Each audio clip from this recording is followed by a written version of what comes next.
नमस्कार बच्चों। आज हम बात करेंगे आपके टाइम टेबल की, आपके टाइम मैनेजमेंट की। वैसे बहुत सारे स्टूडेंट्स को ऐसा लगता है कि टाइम टेबल हमारे पास होना चाहिए और अगर हमारे पास टाइम टेबल है इट मीन्स हम एग्जाम में टॉप कर सकते हैं। लेकिन ऐसा नहीं है कि टाइम टेबल है अकेला आपके पास आ गया और उसमें कुछ जादू वादू होता है और आप टॉप कर जाओगे। टाइम टेबल बहुत सारे बच्चे बनाते हैं। 70 to 80% अगर स्टूडेंट्स की बात करें तो कभी ना कभी वो टाइम टेबल ज़रूर बनाते हैं। उसमें से फॉलो करने की बात करें तो उसमें से 5% के आसपास फॉलो करने की कोशिश करते हैं जो 10 to 15 डेज तक चलता है, और 1 to 2% ऐसे स्टूडेंट्स होते हैं जो लास्ट तक उससे चिपके रहते हैं। कभी टाइम टेबल फॉलो होता है, कभी नहीं हो पाता। 100% किसी का भी टाइम टेबल फॉलो नहीं होता। 80% अगर आप टाइम टेबल को फॉलो कर पा रहे हो दैट्स ग्रेट, बहुत बड़ी अचीवमेंट है आपकी, मतलब आप बहुत अच्छा कर रहे हो। अब टाइम टेबल जरूरी होता है, वैसे अगर एग्जैक्टली पूछा जाए तो बिल्कुल ज़रूरी होता है। जो टॉपर्स होते हैं, आप किसी भी टॉपर से बात कर लीजिए, उनमें एक कॉमन चीज़ मिलेगी कि वो टाइम टेबल उनके पास होता है और उसको फॉलो करने की कोशिश करते हैं। क्योंकि हम ह्यूमन बींग्स हैं, आप बच्चे हो, हमें बहुत सारे डिस्ट्रैक्शंस होते हैं हमारे आसपास। डिस्ट्रैक्शंस इन द सेंस कि टीवी चल रहा है, डिस्ट्रैक्शंस इन द सेंस कि घर में कुछ है, डिस्ट्रैक्शंस इन द सेंस कि आसपास मार्केट होती है, मार्केट में चले जाते हैं। मोबाइल होता है, भाई मोबाइल है, उसमें से हाथ निकल के आता है कि आजा आजा गेम खेलते हैं। तो ये जो डिस्ट्रैक्शंस हैं ये अवॉइड करने तो एक बड़ा चैलेंज है। इस डिस्ट्रैक्शंस को अवॉइड करने का एक ही तरीका है कि हम अपने टाइम टेबल को फॉलो करें। दूसरा ये कि जब तक हम टाइम टेबल हमारे पास नहीं होता, हम प्रेशर में नहीं आते, तब तक हमारा काम करने का मन ही नहीं होता। ह्यूमन नेचर है हमारा, ह्यूमन टेंडेंसी है हमारी। जैसे आपको जब तक कोई प्रोजेक्ट वगैरह दिया जाता है स्कूल में, प्रोजेक्ट दे दिया गया तो आप 2 महीने तक ही नहीं करते। जब तक टीचर ये ना बोले कि मंडे को सबमिट करवाना है तब आप उसमें लगते हो ना। नेचर है हमारा, आपके साथ नहीं होता, सबके साथ होता है। तो इसलिए टाइम टेबल वो सबसे इंपॉर्टेंट होता है, क्योंकि हम अपने टाइम को ठीक से मैनेज कर पाते हैं, हर चीज़ को हम टाइमली कर पाते हैं। और अभी की बात करें तो हमारे पास 30 डेज है, तो हमें टाइम टेबल बनाना ज़रूरी है और उसको फॉलो करना उससे भी ज़्यादा ज़रूरी है, क्योंकि एक एक मिनट है वो हमारे लिए इम्पोर्टेंट रहने वाला है। तो यहाँ पर हम डिस्कस करेंगे आपके टाइम टेबल की, कि मॉर्निंग से लेकर के सोने तक, सुबह से लेकर के नाइट तक आपको कब क्या करना है। मॉर्निंग शिफ्ट का हम अलग से डिस्कस करेंगे और इवनिंग शिफ्ट का हम अलग से डिस्कस करेंगे, ठीक। और इसके साथ साथ 2 और वीडियोज़ हम आपके साथ पोस्ट करें। एक तो 30 डेज, इन 30 डेज में आपको क्या करना है, कैसे अपनी स्टडी को आगे लेकर के जाना है, कैसे अपने टारगेट को, गोल को आपको अचीव करना है। और दूसरा जनरल टिप्स कि इन 30 डेज में हम कैसे टॉपर्स को बीट कर सकते हैं। ओके, चलिए पहले हम टाइम टेबल की बात करते हैं। और टाइम टेबल में कुछ चीज़ें हैं जो आपको ध्यान में रखनी है इन 30 डेज में, यानी कि एग्जाम से पहले। सबसे पहले आपको ध्यान रखना है कि जो आपका कोचिंग टाइमिंग है वो मैक्सिमम 2 आवर्स हो, यानी कि 2 आवर्स मतलब 2 आवर्स से ज़्यादा ना हो, कोशिश कीजिए। अगर अवॉइड कर सकते हो द बेस्ट। वैसे मेरे से अगर मेरा ओपिनियन लिया जाए तो मैं कहूँगा कि कोचिंग मत चाहिए। अभी आपका टाइम है, जितना कुछ लेना था आपने ले लिया कोचिंग से, अभी आपका टाइम है। जब तक आप नहीं करोगे तो कोचिंग जाने का कोई फ़ायदा नहीं होगा। वो पढ़ाते रहेंगे, आपका सिलेबस चलता रहेगा। आपने क्या किया, आउटपुट आपको देना है, इनपुट हो गया बहुत सारा। ओके, अवॉइड कर सकते हो, अवॉइड कीजिए। नहीं कर सकते हो तो 2 आवर्स से ज़्यादा आपका कोचिंग टाइम नहीं होना चाहिए। 2 आवर्स का मतलब है कि 2 आवर्स टोटल जो टाइम है वो होना चाहिए, घर से निकलने से लेकर के घर वापसी तक। ओके, 40 मिनट्स के आसपास का आपका पीरियड होता है, तो आप टीचर्स के साथ एडजस्ट कीजिए और उस टाइम को आप मिनिमाइज़ कीजिए, क्योंकि ये आपके लिए 2 घंटे बहुत इंपॉर्टेंट है। 2 घंटे अगर डेली भी आप लगा रहे हो, इट मीन्स दैट आप 60 आवर्स, 60 घंटे है वो उन बच्चों से जो कोचिंग नहीं जा रहे उनसे कम सेल्फ स्टडी करोगे। ओके, चलिए इसको आपको ध्यान में रखना है और शेड्यूल रीशेड्यूल आज ही करना है, डिसाइड करना है कि जाना है या नहीं जाना है। उसके बाद फोकस ऑन कंसेप्ट। अब यहाँ पर एक बहुत बड़ी चीज़ रहेगी जो काफ़ी सारे स्टूडेंट्स हैं इस बार मिसकंसेप्शन के साथ जा रहे हैं। जैसे बुक्स ले लिए मार्केट से कि ये अवेलेबल है, वो अवेलेबल है, और एमसीक्यूज़ को रटने पे लगे हुए हैं किसी भी सब्जेक्ट के। एमसीक्यूज़ रटने से आपका स्कोर 40 आउट ऑफ 40 कभी नहीं आ सकता, कभी नहीं आएगा। 80% आपके क्वेश्चंस कंसेप्ट बेस्ड रहेंगे। आपके प्री बोर्ड के एग्जाम हुए तो आपने देखा होगा कि अगर आपने चैप्टर अच्छे से किया तो काफ़ी सारे क्वेश्चंस थे जिसमें फैक्ट्स ही नहीं थे, आप उनको ईजिली कर पाए हो। बहुत सारे स्टूडेंट्स हैं जिनके आउट ऑफ आउट आए। क्यों आए? क्योंकि आपने चैप्टर को समझा, कंसेप्ट को समझा है। तो ये गलती नहीं करना, आपको कंसेप्ट के ऊपर ही फोकस करना है। यानी चैप्टर्स है, चाहे वो मैथ्स का हो, आप चैप्टर्स करे तो कंसेप्ट पूरा अच्छे तरीके से कीजिए। साइंस का करे हो, सोशल साइंस का करे हो, चैप्टर करना है आपको, ठीक। उसके बाद एमसीक्यूज के थ्रू प्रैक्टिस करनी है। क्लियर? तो ये आपको ध्यान में रखना कि आपका इन डेज में फोकस कंसेप्ट के ऊपर ही होना चाहिए। उसके बाद आपका जो बहुत इंपॉर्टेंट मैं मानता हूँ वो मानता हूँ आपका बेड टाइमिंग्स, यानी आपके सोने का टाइम है वो फिक्स होना चाहिए। बहुत इंपॉर्टेंट है। सोने का टाइम फिक्स होने का मतलब कि आप 11 बजे सोते हो कोई फ़र्क नहीं पड़ेगा, आप 11 बजे सोइए। आप अगर 12 सोना चाहते हो 12 सोइए, लेकिन जिस भी टाइम सोइए, 10 बजे सोना चाहते हो 10 बजे सो जाइए, लेकिन वो आपका फिक्स टाइम होना चाहिए।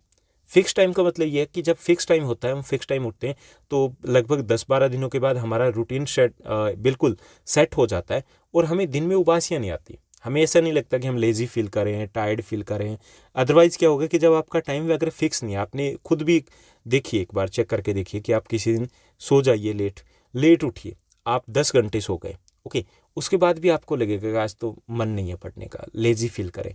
अब ये एग्ज़ाम टाइम है आपके, उसमें ऐसी हरकतें हम नहीं कर सकते ना, टाइम वेस्टेज हम बिल्कुल नहीं कर सकते।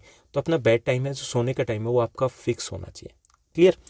उसके साथ साथ आपका स्क्रीन टाइम है वो भी आप फिक्स कर लीजिए, स्क्रीन टाइम की कब आपको यूट्यूब चलाना है और कब नहीं चलाना है।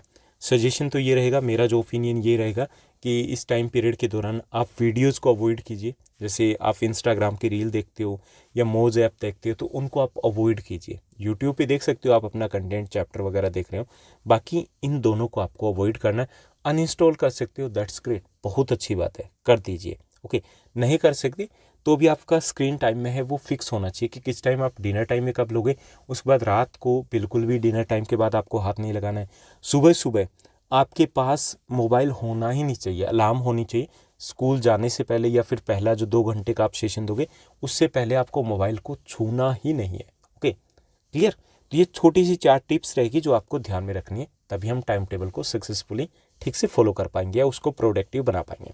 अब हम बात करेंगे टाइम टेबल की। सबसे पहले हम मॉर्निंग शिफ्ट के बच्चों की बात करेंगे कि वो कैसे कब क्या करना है। तो आपका जो उठने का समय है, जो टाइमिंग है, वो 5-10 के आसपास होनी चाहिए, कम से कम, जो मेरे अकॉर्डिंग है कि 5-10। हालांकि अभी थोड़ी जल्दी हो जाते हैं, लेकिन उठना होगा आपको 5-10 के आसपास। क्लियर? उसके बाद आपका पहली जो सीटिंग दोगे वो मॉर्निंग पावर सेशन रहेगा 5:30 to 7 AM के बीच में। ओके, इसको आगे पीछे कर सकते हो, लेकिन 1.5 घंटे के आसपास कोशिश कीजिए। ये जो पावर सेशन है, मॉर्निंग पावर सेशन है, ये पूरी लाइफ बना देगा आपको। अगर आपने 10 डेज तक कंटिन्यूस इसको फॉलो कर लिया ना, आपको मज़ा आएगा और आपको लगेगा स्टडी बहुत ईजी है। क्योंकि ये सबसे इंपॉर्टेंट टाइम होता है जब हमारा माइंड बिल्कुल फ्रेश होता है, हमारे माइंड में कोई आइडियाज़ नहीं चल रहे होते, कोई इंस्टाग्राम की रील नहीं चली होती, कोई सॉन्ग माइंड में नहीं आ रहा होता, कुछ भी नहीं होता, बिल्कुल हम फोकस करके स्टडी करते हैं। तो ये आपको पहली सेटिंग देनी है। यहाँ पे वैसे मैंने सब्जेक्ट 1 लिखा है, 2 चीज़ें हैं आपके पास ऑप्शन। एक तो ये कि लास्ट 30 डेज में जैसे मैंने स्ट्रेटेजी दी है कि उसमें आपको 1 डे 1 सब्जेक्ट लेके चलना है, तो आपको 5 या 6 घंटे एक ही सब्जेक्ट करना है, तो आप एक ही सब्जेक्ट कीजिए। अदरवाइज आपको अगर डेली आपको अलग अलग सब्जेक्ट करने हैं, तो यहाँ पे अपना पहला सब्जेक्ट यहाँ पे ले सकते हो। क्लियर? कोई भी सब्जेक्ट आपका हो सकता है। उसके बाद आपका जो मॉर्निंग शिफ्ट के स्टूडेंट्स हैं, तो उनके स्कूल होंगे, क्लासेस होंगी। जो क्लासेस थोड़ी सी लेट होती है अभी इस टाइम में, क्योंकि आपका टाइमिंग है अभी कम है, तो आपकी ऑनलाइन क्लास अगर है, कुछ स्टूडेंट्स जो स्कूल नहीं जा रहे, तो ऑनलाइन क्लास है तो वो आपकी 8 to 1:30 के बीच में होगी। स्कूल जाते हो तो इसके आसपास भी आपका टाइमिंग होगा। जो 8 o'clock जाते हैं तो 1:30 आ जाते हैं। जो पहले जाते हैं थोड़ा, तो हो सकता है कि वो 1:30 से पहले भी आ जाते हैं। या अगर आप नहीं जाते और ऑनलाइन क्लासेस भी नहीं है, तो आप यूट्यूब से अगर चैप्टर्स कर रहे हो, तो अपना टाइम फिक्स कीजिए, वो इसी टाइम में आपको करना है। ओके, यानी कि ये आपका स्कूल का, ऑनलाइन क्लासेस का, या आप कोचिंग जाते हो कोचिंग का, या फिर आप यूट्यूब के थ्रू कुछ कर रहे हो तो उसका, ऐप के थ्रू कर रहे हो तो उसका ये टाइम आपका रहेगा। इसी में आपको सब कुछ निपटाना है। उसके बाद आप घर पे आए, पहले आ गए, दैट्स ग्रेट, या लेट आए तो भी 1:30 तक तो पहुंच ही जाओगे।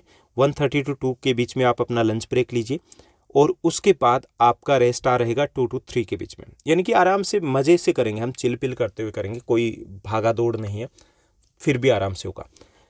2 to 3 के बीच में आपका रेस्ट टाइम रहेगा, पावर नैप ले लीजिए, सो जाते हो तो दैट्स ग्रेट, बहुत अच्छा है, मतलब मज़ा आएगा, फ्रेश दोबारा से एनर्जेटिक हम फील करेंगे, क्योंकि दिमाग है हमारा ये मशीन थोड़ी, कोई रोबोट थोड़ी, इसको भी रेस्ट चाहिए।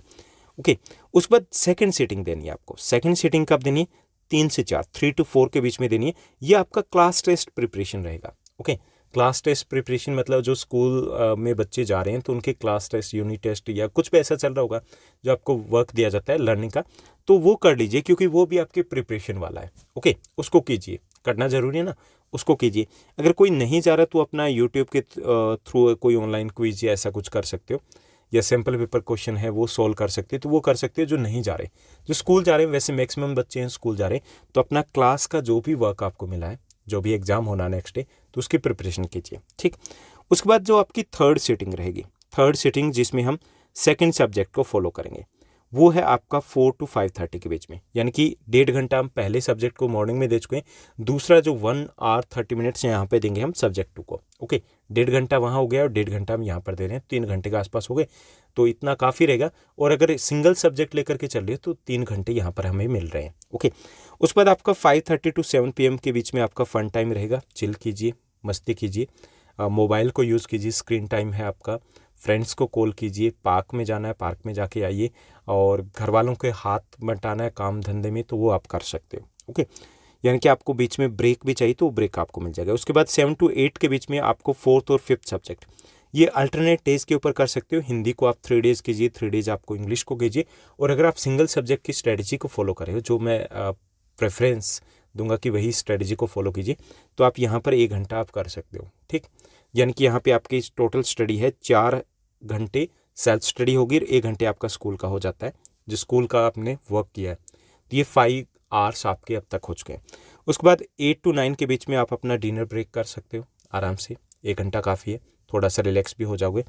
और उसके बाद आपको थर्ड सब्जेक्ट जो करना है, यानी कि यहाँ पे first second fourth fifth subject हो गए, थर्ड क्योंकि मेन सब्जेक्ट है, तो उसको आप करोगे 9 to 10:30 के बीच में। कब करोगे? 9 to 10:30 के बीच में आपको करना है। ठीक, 1.5 घंटा यहाँ पर मिल गया, यानी कि आपके तीनों जो मेन सब्जेक्ट हैं उनको 1:30 hour each, 1 hour 30 minutes each मिल गए।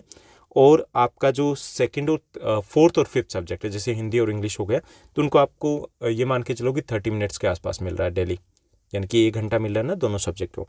तो ये आपका 4.5 और 5.5 घंटे और 1 घंटा आप स्कूल का वर्क करें, तो 6.5 घंटे आपका टोटल टाइमिंग हो जाता है सेल्फ स्टडी का। इतना काफ़ी रहेगा, ये आपको फॉलो करना है। मेरी तरफ से सजेशन ये रहेगा कि आप उस स्ट्रेटजी को फॉलो कीजिए, पर डे एक ही सब्जेक्ट कीजिए। ओके, उससे आप अच्छे से अपने सिलेबस को कवर कर पाओगे। उसके बाद आपको प्लानिंग या रिव्यू करना है 10:30 से 10:40 के बीच में, कि कल क्या करना है और आज क्या किया, कितना हुआ कितना नहीं हुआ, 10 मिनट लगाइए।